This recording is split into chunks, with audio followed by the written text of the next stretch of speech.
प्यारे बच्चों, अब आज हम पढ़ेंगे भारत भाषा और आधुनिकता, जिसके लेखक हैं जी सुंदर रेड्डी। ये निबंध किसने लिखा है? जी सुंदर रेड्डी।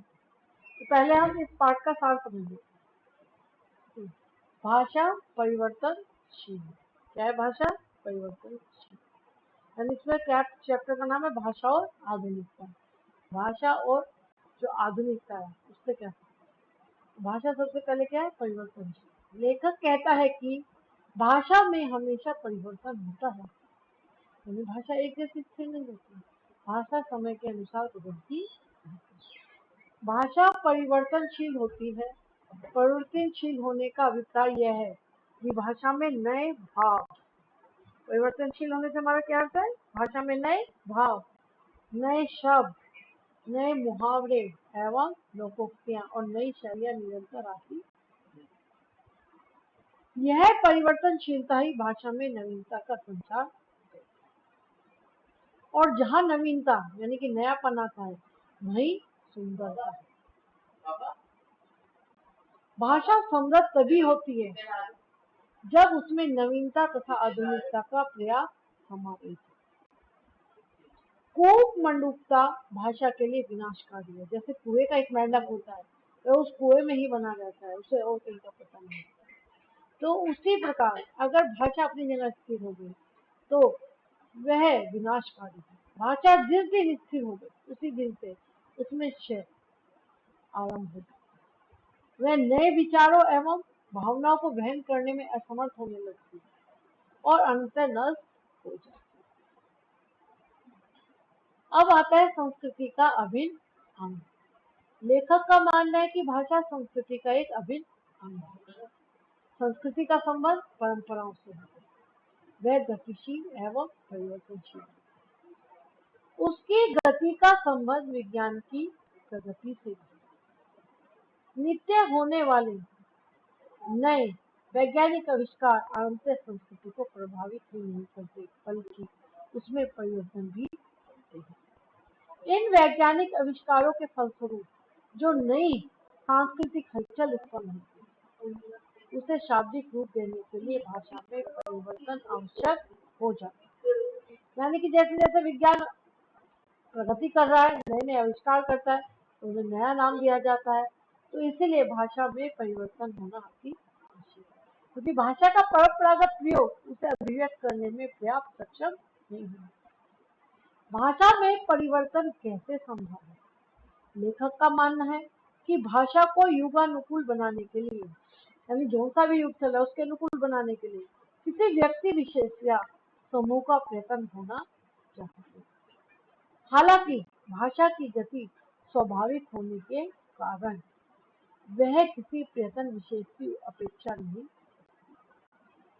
लेकिन प्रयत्न विशेष के कारण परिवर्तन की गति तीव्र आवश्यक हो जाती है। भाषा का नवीनीकरण सिर्फ कुछ पंडितों या आचार्यों की दिमागी कसरत ही बनी नहीं है। यानी भाषा जो नयापन आता है वो पंडितों और आचार्यों का दिमागी कसरत ही नहीं है, तो भाषा गतिशील नहीं हो पाती। अगर कुछ पंडितों या आचार्यों की दिमागी कसरत ही बनी रहेगी तो वह क्या नहीं हो पाएगी? गतिशील नहीं हो पाएगी। इसका सीधा संबंध जनता से और जनता द्वारा किए जाने वाले लोगों से, यानी कि भाषा का संबंध आम लोगों से।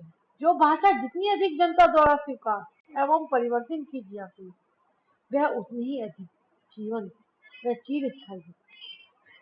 साथ ही साथ भाषा में आधुनिकता एवं युग के प्रति अनुकूलता भी तभी आ। तो ये था भाषा और आधुनिकता। इस पाठ का आपको साथ दिया। अब हम देखते हैं पाठ के पैराग्राफ जिसका क्वेश्चन आंसर पूछे जाते हैं, जो कितने नंबर के आते हैं? 5 प्रश्न आते हैं 10 नंबर के, यानी प्रत्येक प्रश्न कितने नंबर का होता है? 2-2 नंबर का। जैसे देखिए आप, नंबर 1 रमणीयता और नित्य नूतनता, ये हमारा बहुत ही इम्पोर्टेंट पैराग्राफ। रमणीयता और नित्य नूतनता अन्योनाश्रित है। रमणीयता के अभाव में कोई भी चीज मान्य नहीं, यानी सुंदरता और नित्य नवीनता एक दूसरे का आश्रित। रमणीयता के अभाव में कोई भी चीज मान्य नहीं, यानी कि जो हमें सुंदर नहीं लगी तो हम उसे नहीं करेंगे। नित्य नूतनता किसी भी सर्जक की मौलिक उपलब्धि की प्रामाणिकता सूचित, जो नवीनता है जो हमने सृजन किया है उसकी मौलिक उपलब्धि की प्रामाणिकता को सूचित करती है।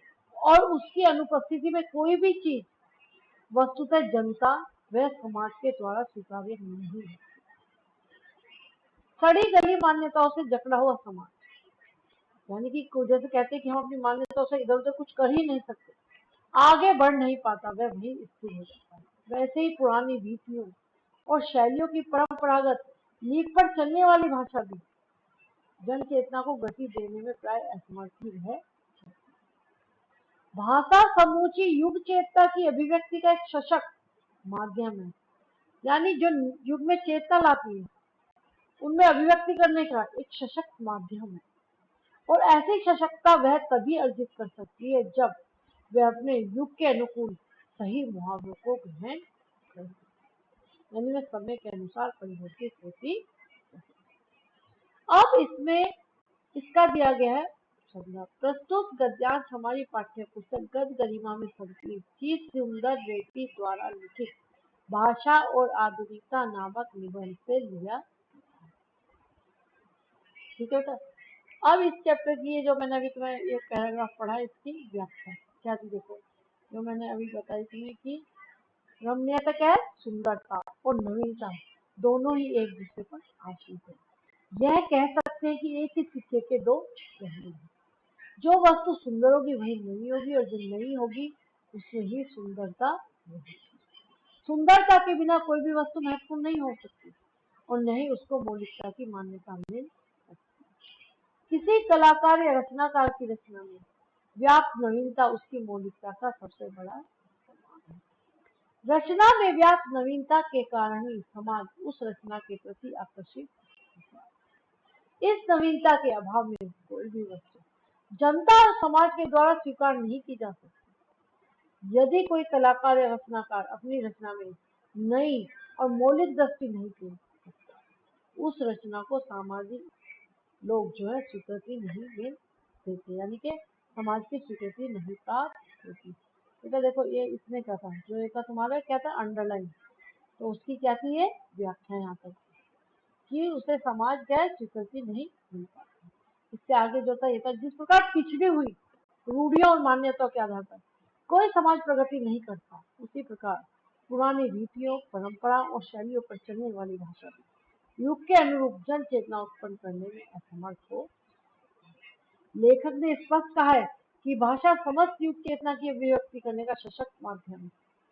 कोई भी भाषा ऐसी सशक्तता तभी प्राप्त कर सकती है जब वह अपने युग के अनुरूप सटीक तथा नवीन मुहावरों को ग्रहण कर। ठीक है, तो ये हमने इसकी पैराग्राफ की व्याख्या समझे। लेकिन अब किस तरीके से पैराग्राफ आएगा ये आपका यहाँ से लेके यहाँ तक का जैसे अंडरलाइन होगा तो कहा जाएगा कि जो रेखांकित अंश है उसकी व्याख्या कीजिए, या फिर इस तरीके से क्वेश्चन आंसर पूछे जाएंगे 5 क्वेश्चन। पहला है प्रस्तुत गद्यांश का संदर्भ। प्रस्तुत गद्यांश हमारी पाठ्य पुस्तक गद गरिमा संकलित प्रोफेसर जी सुंदर रेड्डी द्वारा लिखित भाषा और आधुनिकता नामक निबंध से लिया। अब रेखांकित अंश की व्याख्या कीजिए। मैंने आपको बताया था ना कि कहां से कहां तक रेखांकित अंश की। अब तीसरा क्वेश्चन है किसी लेखक की रचना में मौलिकता का बड़ा प्रमाण क्या है।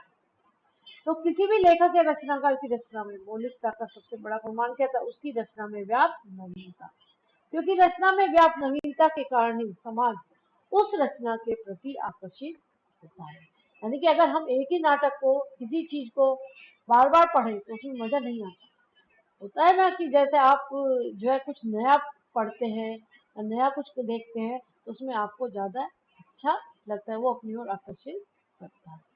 अब चौथा क्वेश्चन क्या है, भाषा समूची युग चेतना की अभिव्यक्ति का एक सशक्त माध्यम। पंक्ति का आक्षेप पर अब क्या भाषा समूची युग चेतना की अभिव्यक्ति का एक सशक्त माध्यम है। इस पंक्ति का आक्षेप मतलब कि इसका अर्थ स्पष्ट। सभ्यता संस्कृति और ज्ञान के विकास के फलस्वरूप हमारी सभ्यता संस्कृति और ज्ञान का विकास होने के फलस्वरूप जो वैचारिक क्रांति उत्पन्न होती है, यानी हमारे विचारों में क्रांति आती है, जिसे हम युग चेतना के नाम से जानते हैं। उसकी सफल अभिव्यक्ति का एकमात्र सही माध्यम, सशक्त माध्यम भाषा ही है। कोई भी भाषा सशक्त अभिव्यक्ति तभी प्राप्त कर सकती है जब वह अपने युग के अनुरूप सटीक यानी कि सही, औचित्यपूर्ण, सही, उचित रूप में देखी जाए, नए मुहावरों को ग्रहण।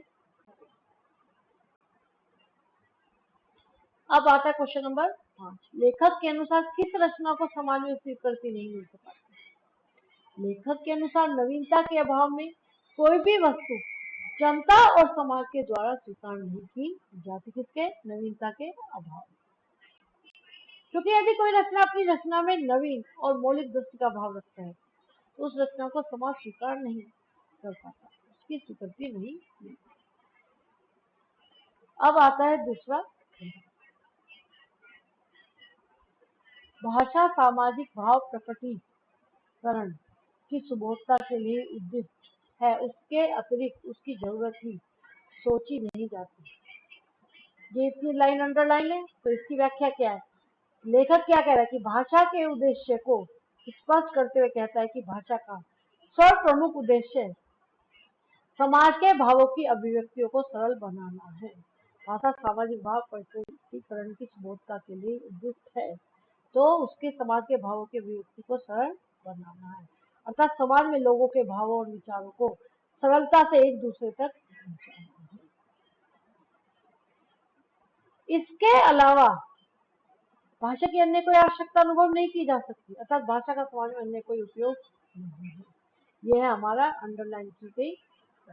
अब अगर इस उपयोगिता की सार्थकता समसामयिक सामाजिक चेतना में प्राप्त अनेक प्रकार की संश्लिष्टताओं की दुरूहता का परिहार करने में नहीं है। लेखक कहता है कि भाषा की यह उपयोगिता तभी सार्थक सिद्ध हो सकती है जब भाषा समसामयिक चेतना की सूक्ष्म कठिनाई यानी छोटी से छोटी कठिनाई को दूर करके विचारों की अभिव्यक्ति को सरल बना सके, यानी हमारे जो विचार है उन्हें अभिव्यक्त करने में उसकी सरलता, यानी सामने वाला उसे आसानी से। अब आता है अगला क्वेश्चन।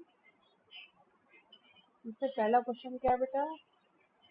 पहला क्वेश्चन है प्रस्तुत गद्यांश किस पाठ से लिया गया है तथा इसके लेखक कौन है? इसे प्रस्तुत गद्यांश भाषा और आधुनिकता पाठ से लिया गया है और इसके लेखक है प्रोफेसर जी सुंदर। रेखांकित अंश की व्याख्या भी हमने ऊपर की है। लेखक के अनुसार भाषा का उद्देश्य क्या है? लेखक के अनुसार भाषा का सर्वप्रमुख उद्देश्य समाज के भावों की अभिव्यक्तियों को सरल बनाकर भावों एवं विचारों को सरलता से एक दूसरे तक। अब अगला क्वेश्चन क्या है? भाषा की सुबोधता से क्या आशय है? जब भाषा के द्वारा सरलता से भाव व्यक्त किए जा सके, जो भाषा के द्वारा सरलता से जो भाव व्यक्त किए जा सके तथा अन्य उसे सरलता से समझ सके, तब उसे भाषा की सुबोधता। आगे बात करेंगे बेटा। अब अगला क्वेश्चन है इसका लास्ट में पैराग्राफ का, लेखक के अनुसार भाषा की उपयोगिता कब सार्थक सिद्ध हो सकती है? भाषा की उपयोगिता तभी सार्थक सिद्ध हो सकती है जब भाषा समसामयिक चेतना की सूक्ष्म कठिनाई को दूर करके विचार अभिव्यक्ति को सरल बना। अब हम अगला पढ़ते हैं। कभी कभी अन्य संस्कृतियों के प्रभाव से और अन्य जातियों के संसर्ग से भाषा में नए शब्दों का प्रवेश होता है, अर्थात कि क्या होता है, जो अन्य संस्कृतियों का हमारे उस पर प्रभाव पड़ता है या जातियों का मिलाप होता है तो नई भाषा नए शब्दों का प्रवेश। इन शब्दों के सही पर्यायवाची शब्द अपनी भाषा में न प्राप्त हो तो उन्हें वैसे ही अपनी भाषा में स्वीकार करने में किसी भी भाषा भाषी को आपत्ति नहीं होनी चाहिए। किसी भी भाषा की सजीवता होती है, यानी यही क्या है भाषा की सजीवता। भाषा की सजीवता इस नवीनता को पूर्णतः आत्मसात करने पर ही निर्भर। तो अब इसमें क्या है, पहले ऊपर की करते हैं, फिर जो अंडरलाइन की हुई यहाँ से लेके यहाँ तक जैसे पूछी जाएगी कि रेखांकित अंश की व्याख्या कीजिए, तो हमारी कहाँ से कहाँ तक है, यहाँ से लेके। तो इसमें क्या कहा है, लेखक के अनुसार किसी दूसरी संस्कृति या जाति के संपर्क में आने के परिणाम स्वरूप उससे संबंधित विभिन्न भाषाओं तथा बोलियों के नवीन शब्द प्रचलन में आ,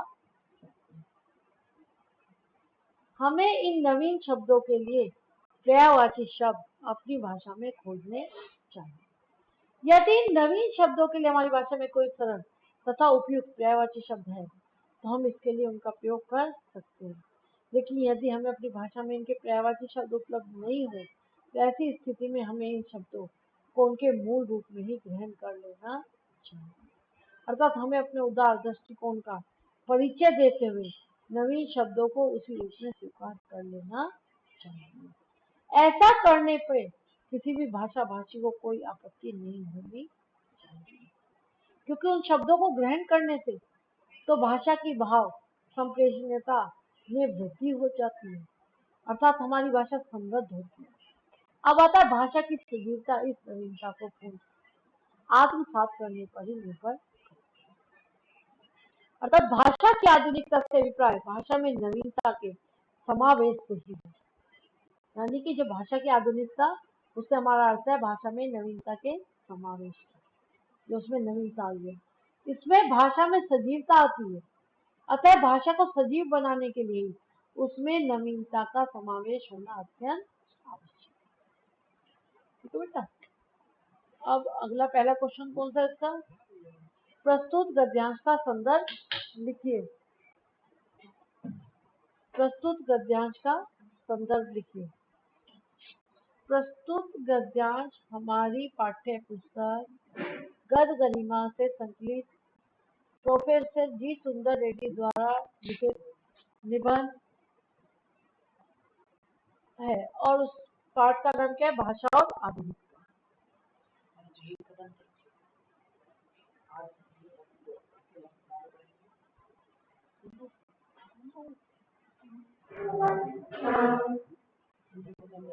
बेटा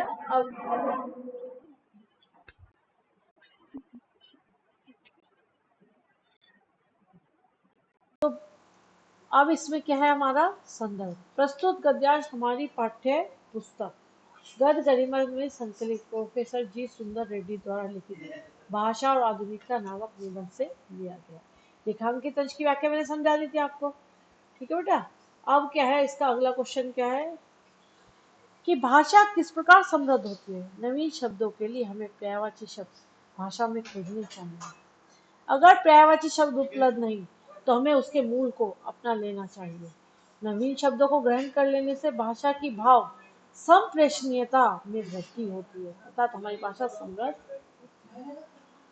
भाषा, अगला क्वेश्चन नंबर 4, भाषा की सजीवता से क्या आशय है।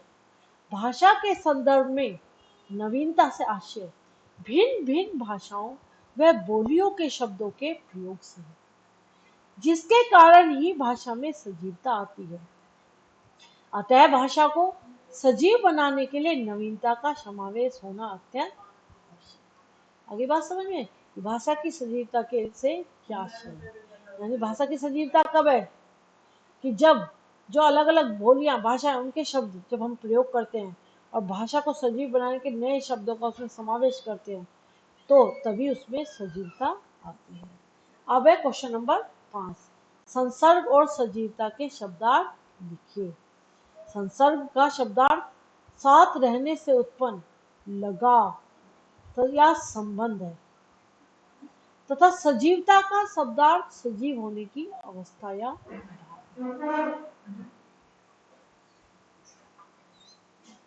अब अगला पैराग्राफ बेटा, भाषा स्वयं संस्कृति का एक अटूट अंग है। संस्कृति परंपरा से निसृत होने पर भी परिवर्तनशील और गतिशील है। उसकी गति विज्ञान की प्रगति के साथ जोड़ी जाती है।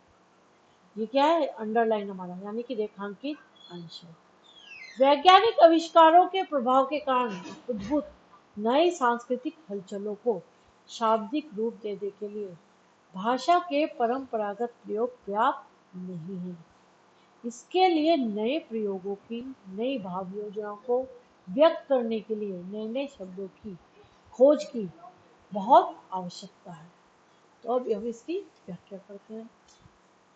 लेखक कहना चाहता है कि भाषा किसी भी संस्कृति का महत्वपूर्ण अंग होती है। क्या होती है? एक महत्वपूर्ण अंग होती है। अभिव्यक्ति का माध्यम, यानी अपने विचारों को एक दूसरे को व्यक्त करने का माध्यम होने के कारण भाषा की भूमिका अत्यधिक महत्वपूर्ण हो जाती है। भाषा का निर्माण समाज के द्वारा किया जाता है, अतः समाज द्वारा निर्मित संस्कृति एवं भाषा भी क्या होती है? परिवर्तनशील होती है। परंपराएं, रीति रिवाज, मूल्य आदि के परिवर्तन होने के साथ साथ सांस्कृतिक एवं भाषा भी परिवर्तित होती है, यानी कि हमारी संस्कृति और हमारी भाषा दोनों ही परिवर्तित होती है। भाषा में होने वाले परिवर्तन का संबंध विज्ञान की प्रगति के साथ भी है। जैसे जैसे विज्ञान प्रगति करता है, नई नई चीजों का आविष्कार करता है, वैसे ही वैसे उसमें नए शब्द जुड़ते चले जाते हैं और भाषा में परिवर्तन होता चला जाता है।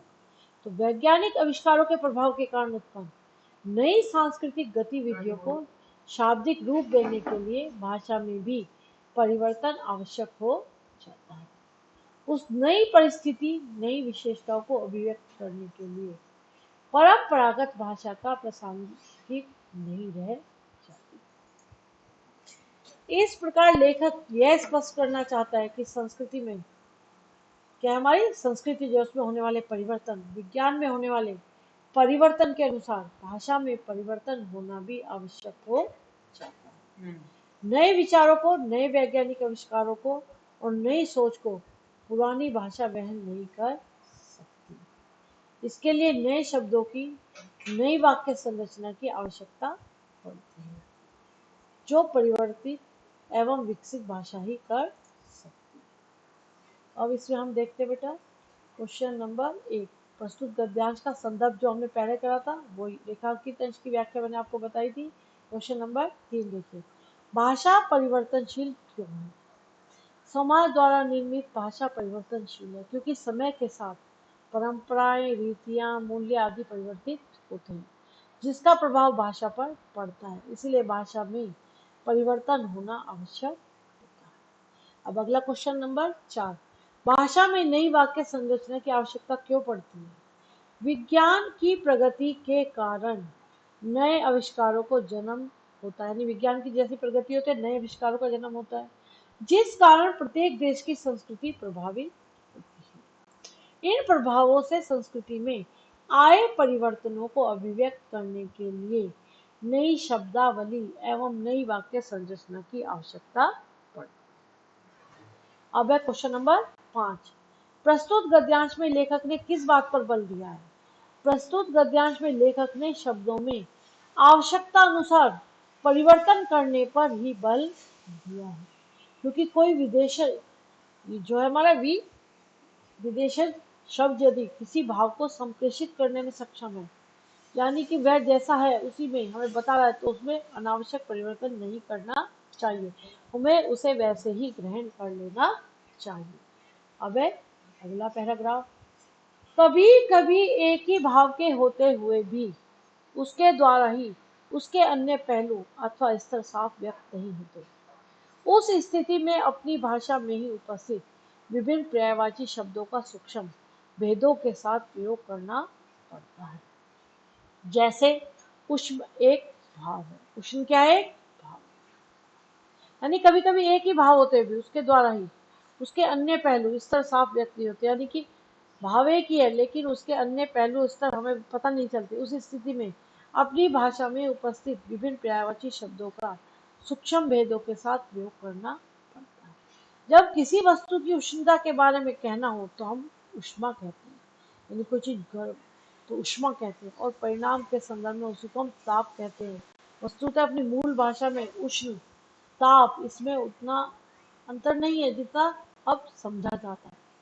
पहले अभ्यास की कमी के कारण जो शब्द कुछ कटु या विपरीत से प्रतीत हो सकते हैं, वही कालांतर में मामूली शब्द बनकर सर्वप्रचलित होते हैं। संक्षेप में नए शब्द, नए मुहावरे, नई रीतियां के प्रयोग से युक्त भाषा को व्यवहारिकता प्रदान करना ही भाषा में आधुनिकता लाना है, अर्थात हमें इसकी क्या करनी है? व्याख्या करनी है जो हमारे आगे क्वेश्चन में पूछी गई। दूसरे शब्दों में केवल आधुनिक युगीन विचारधाराओं के अनुरूप नए शब्दों को गढ़ने मात्र से ही भाषा का विकास नहीं होता है।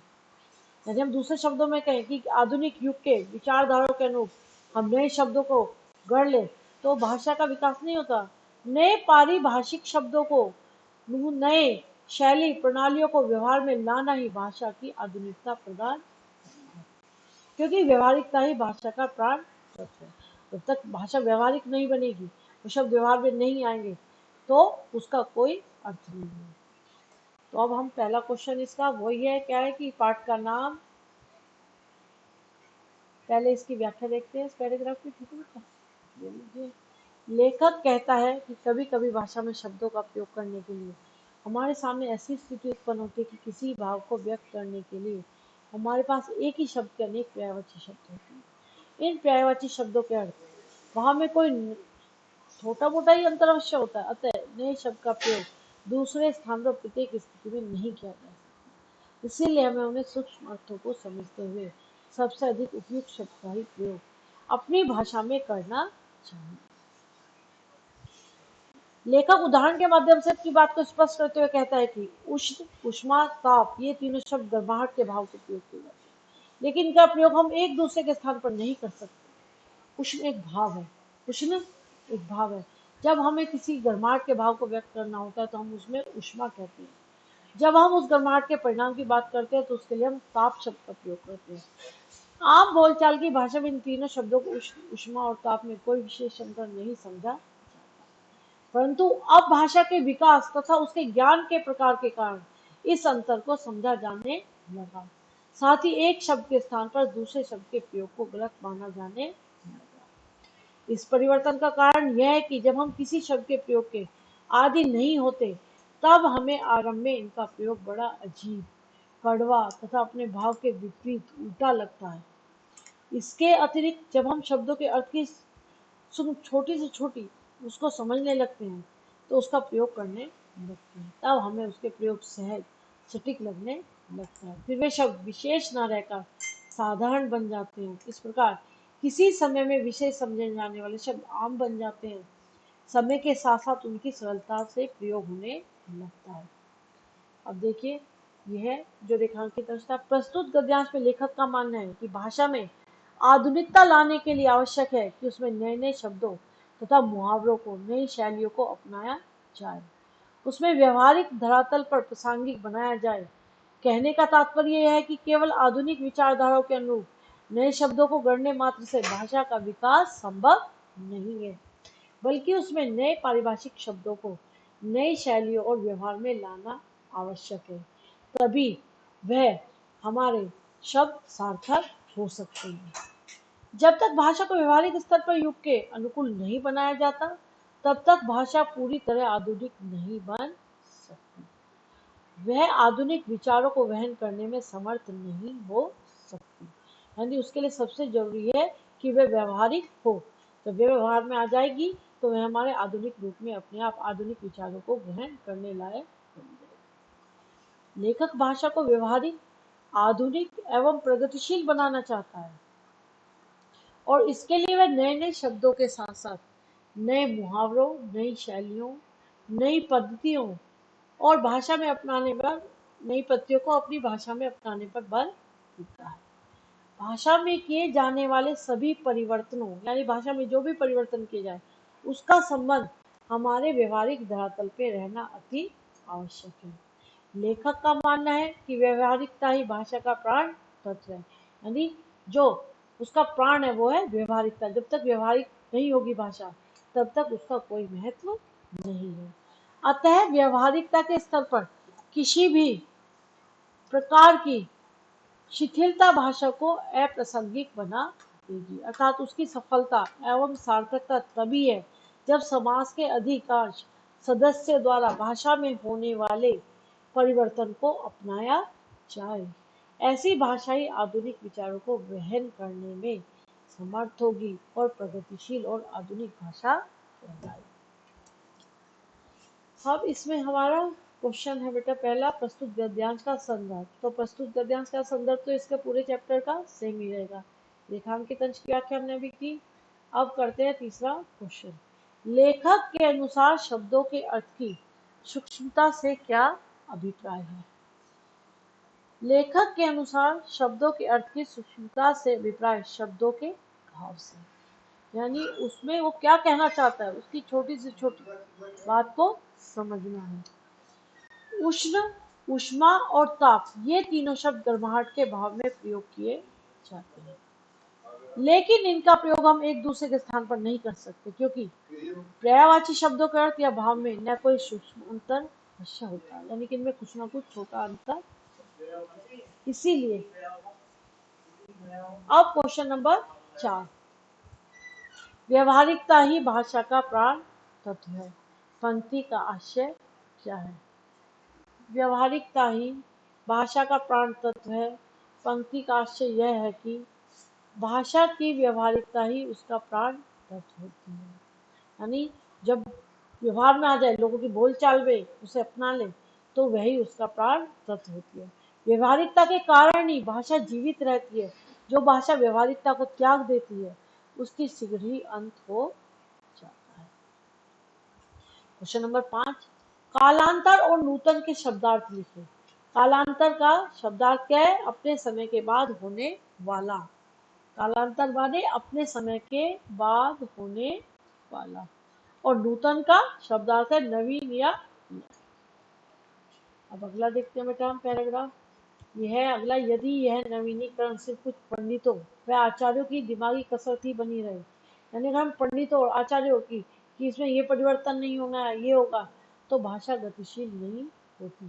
भाषा का सीधा संबंध प्रयोग से है और जनता से है।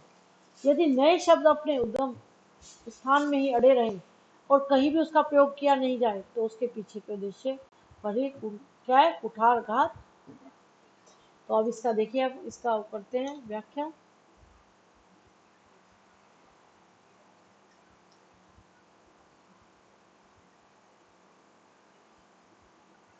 यदि भाषा में नवीनता लाने के लिए सिर्फ कुछ पंडितों व आचार्यों के सिद्धांतों को अपनाया जाए, तो भाषा प्रगति नहीं कर सकती। अतः भाषा की प्रगति व नवीनीकरण के लिए उसमें नए शब्दों, मुहावरों, रीतियों के प्रयोग किए जाएं तथा भाषा को व्यवहारिक बनाने के प्रयास किए जाएं। अब इसमें क्या है तुम्हारा पहला क्वेश्चन, भाषा का सीधा संबंध किससे है?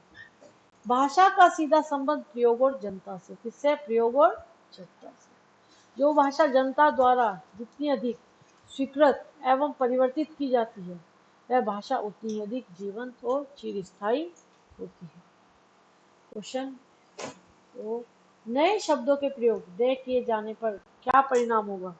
नए शब्दों के प्रयोग न किए जाने पर परिणाम यह होगा कि भाषा के उद्देश्य स्पष्ट नहीं हो पाएंगे, यानी कि कोई भी नया शब्द किस उद्देश्य से प्रयोग किया जा रहा है, अगर हम उसे नहीं अपनाते, तो हम उसके बारे में स्पष्टीकरण नहीं कर पाएंगे।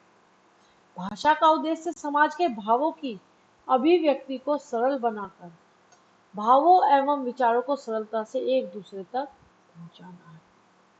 अतः भाषा को सजीव बनाने के लिए नवीनता का समावेश होना आवश्यक है, यानी जब तक हम नए शब्द जो आते हैं, नए आविष्कार, उन्हें ग्रहण नहीं करेंगे, उन्हें अपनी भाषा में नहीं अपनाएंगे, तो हमारी भाषा स्थिर हो जाएगी। अब तीसरा क्वेश्चन है, कुठाराघात का आशय स्पष्ट कीजिए। कुठाराघात का आशय बहुत हानि पहुंचाने वाला। प्रस्तुत गद्यांश में कुठाराघात शब्द का प्रयोग भाषा के उद्देश्य के संदर्भ में हुआ है, क्योंकि यदि भाषा में नए शब्दों का प्रयोग नहीं किया जाएगा, तो इससे भाषा के उद्देश्य को बहुत हानि पहुंचेगी। ये वाला क्वेश्चन हम कर चुके हैं। रेखांकित अंश की व्याख्या कीजिए। अब हम क्वेश्चन नंबर 5, पाठ का शीर्षक और लेखक का नाम लिखिए। पाठ का शीर्षक क्या है? भाषा और आधुनिकता। और लेखक कौन है? प्रोफेसर जी सुंदर रेड्डी। अब यह है हमारा 7वां, भाषा की साधारण इकाई शब्द है। शब्द के अभाव में भाषा का अस्तित्व, जो भाषा ध्रुव है, यदि भाषा में विकासशीलता शुरू होती है तो शब्दों के स्तर पर ही। इसकी हमें क्या करनी है? व्याख्या करनी है। चलिए अब हम पूरे इसकी व्याख्या करते करेंगे। रेखांकित अंश की व्याख्या कीजिए। प्रस्तुत पंक्तियों के माध्यम से कवि कहना चाहता है कि शब्द किसी भी भाषा की मूलभूत इकाई है। इसके अभाव में भाषा का अस्तित्व असंभव है। शब्द नहीं होंगे तो हम अपने विचारों को कैसे अभिव्यक्त करेंगे? तो विचारों को अभिव्यक्त करने के लिए शब्द क्या है? किसी भी भाषा की मूलभूत इकाई है। किसी भी भाषा का विकास शब्द के स्तर से आरंभ होता है। भाषा में शब्दों का आगमन अथवा निर्माण अनायास और सायास दोनों ही विधियों से। भाषा के विकास की शुरुआत भी शब्द से ही होती है, अतः भाषा में शब्दों का बहुत महत्व है। ये हमारा था इसका। अब पहला क्वेश्चन, भाषा की विकासशीलता कैसे शुरू होती है? भाषा की विकासशीलता शब्दों के स्तर पर शुरू होती है। शब्दों के अभाव के भाषा का कोई अस्तित्व नहीं, अतः भाषा शब्दों के स्तर पर ही विकास करती हुई आगे बढ़ती है। सेकंड क्वेश्चन, अविकृत ढंग और मूल प्रकृति का क्या आशय है? अविकृत ढंग का आशय किसी का बिगड़ा हुआ का मूल प्रकृति का आशय बुनियादी स्वरूप है। गद्यांश में भाषा के संदर्भ में अविकृत ढंग का मूल प्रकृति शब्दों का प्रयोग किया गया है। अब तीसरा क्वेश्चन, साहित्यिक दायरे में विदेशी भाषा के शब्दों को किस रूप में ग्रहण करना पड़ता है? लिखना बेटा।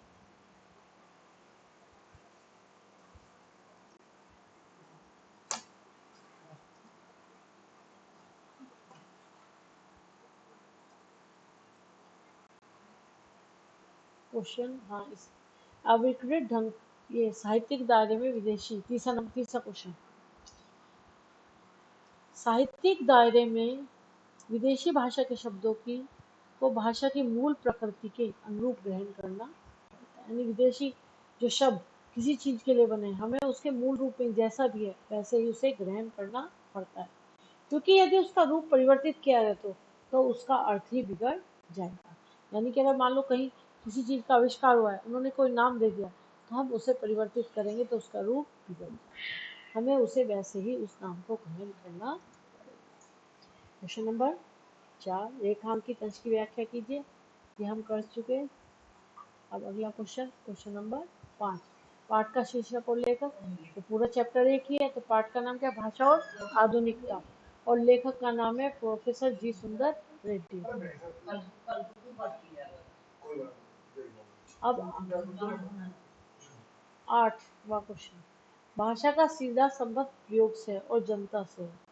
यदि नए शब्द अपने उद्गम स्थान में ही अड़े रहें और कहीं भी उनका प्रयोग किया नहीं जाए तो उसके पीछे के उद्देश्य पर ही कुठाराघात होगा। इसके लिए यूरोपीय देशों में प्रेषण के कई माध्यम हैं, श्रव्य, दृश्यव्य, विधान, वैज्ञानिक, कथा, साहित्य आदि। हमारी भारतीय भाषाओं में वैज्ञानिक, कथा, साहित्य प्राय नहीं के बराबर है। यानी कि हमारी जो भारतीय भाषाओं उसमें वैज्ञानिक, कथा, साहित्य न के बराबर है। किसी भी नए विधान की सफलता अंततः जनता की सम्मति, यानी जो जनता चाहती है उसकी हाँ या ना के आधार पर ही निर्भर करती है, और जनता में इस चेतना को उजागर करने का उत्तरदायित्व शिक्षित समुदाय एवं सरकार का होना चाहिए। तो पहला क्वेश्चन है, भाषा का सीधा संबंध किससे है?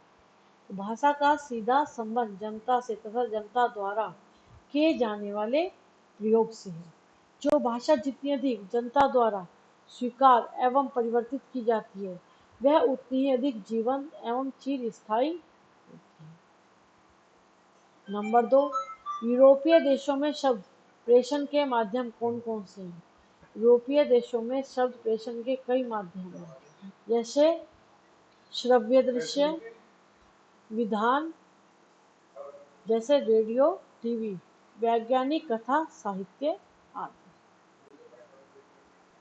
यानी क्या है? किसी चीज को देखकर, रेडियो टीवी द्वारा सुनकर, देखकर, या वैज्ञानिक, कथा, साहित्य आदि के द्वारा अब है कुठाराघात और प्रेषण का अर्थ स्पष्ट कीजिए। तो कुठाराघात का तो पता चल गया था कि घातक चोट या कुल्हाड़ी से लगने वाली चोट, तथा प्रेषण का अर्थ कोई वस्तु कहीं से किसी के पास भेजना। रेखांकित अंश प्रस्तुत पंक्तियों में लेखक कहता है किसी प्रकार नए परिवर्तन की सफलता अंत में जनता की सहमति और असहमति के आधार पर ही निर्भर। जनता में परिवर्तन को स्वीकार करने की चेतना को उजागर करने का उत्तरदायित्व शिक्षित वर्ग और सरकार का होना चाहिए। अब ये क्वेश्चन नंबर 5 पता है हमें पाठ का शीर्षक और लेखक का नाम, ये वही है जो पूरे पाठ के चैप्टर, क्योंकि एक ही कर रहे हैं तो आप इसमें क्या रहेगा, भाषा और आधुनिकता, और लेखक कौन है, जी सुंदर रेड्डी। ठीक है बेटा, तो इसे ध्यान से एक बार पढ़ें और समझें, कोई दिक्कत हो तो आप पूछें। धन्यवाद।